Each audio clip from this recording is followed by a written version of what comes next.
guncangan dia, bismillah. Ni kopi gula je. Dia jadi buih tu sebab gula bang. Okey. Sementara nak tunggu susu larut tu, korang scroll lah TikTok kan. Turun.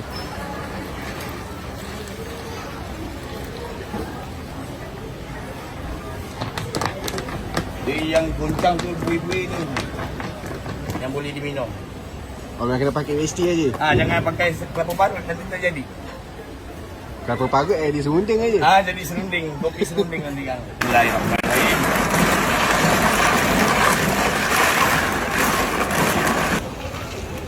Okay bang, abang rasa dulu bang. Baik je, terima kasih. Rasa awal belum puas tu nak rasa dulu